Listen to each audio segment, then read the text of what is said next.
Good morning friends. 100 शब्द प्रति minute dictation start. Bihar में बहुचर्चित चारा घोटाले के पांचवें मामले में सीबीआई की विशेष अदालत ने सोमवार को अपना फैसला सुना दिया, जिसके मुताबिक दोषी करार दिए गए लालू प्रसाद को 5 साल की कैद और 60 लाख रुपए जुर्माने की सजा दी गई है।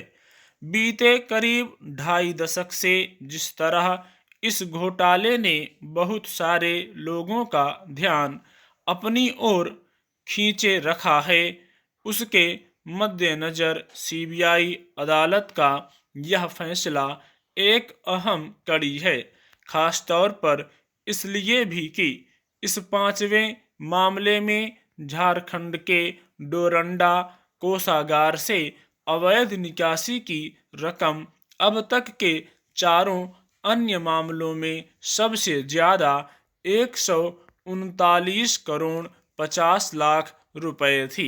अदालत ने लंबे समय तक सभी पक्षों की दलीलें सुनने के बाद 99 में से 24 आरोपियों को बरी कर दिया और 46 दोषियों को 3 साल तक की कैद की सजा सुनाई। लेकिन एक दौर में बड़े घोटाले के रूप में चर्चित रहे इस मामले को ज्यादा महत्व इसलिए मिला कि इसमें तत्कालीन मुख्यमंत्री को मुख्य साजिशकर्ता के रूप में आरोपी बनाया गया था। इससे पहले चारा घोटाले के 4 अन्य मामलों में लालू प्रसाद को सजा सुनाई जा चुकी है और वे काफी समय जेल में गुजार भी चुके हैं। फिलहाल वे जमानत पर बाहर हैं। यों करीब 2.5 दशक पहले मामले के सामने आने और कानूनी प्रक्रिया के तमाम जद्दोजहद से गुजरने के बाद आए इस ताजा फैसले को भी आखिरी नहीं माना जा रहा है। लालू प्रसाद के वकील और बेटे तेजस्वी यादव की ओर से जैसी प्रतिक्रिया आई है, उसके मुताबिक उच्च अदालत में उनकी जमानत की अर्जी के साथ साथ इस फैसले को चुनौती भी दी जाएगी।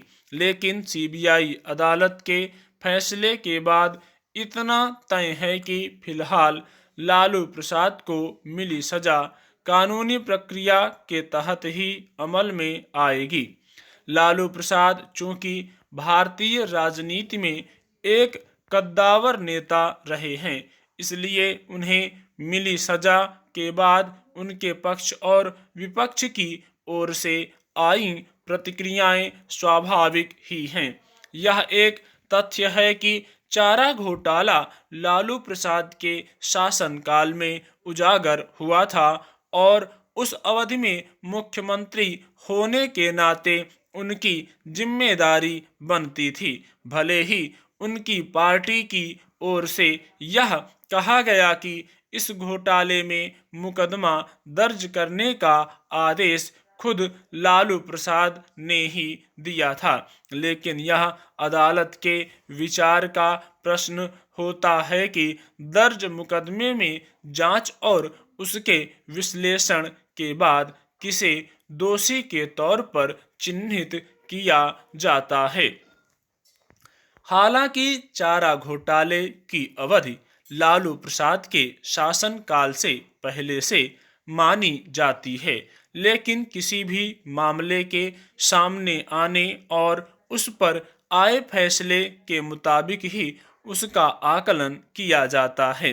इसलिए चारा घोटाले को मुख्य रूप से लालू प्रसाद के शासनकाल के दौरान आई गड़बड़ी के तौर पर देखा गया।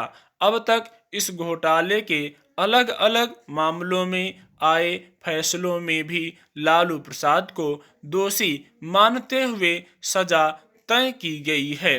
अब डोरंडा कोषागार पर अदालत के फैसले के बाद एक बार फिर यह सवाल उभरेगा कि इस मामले में आखिर उनकी संलिप्तता किस हद तक रही। स्टॉप।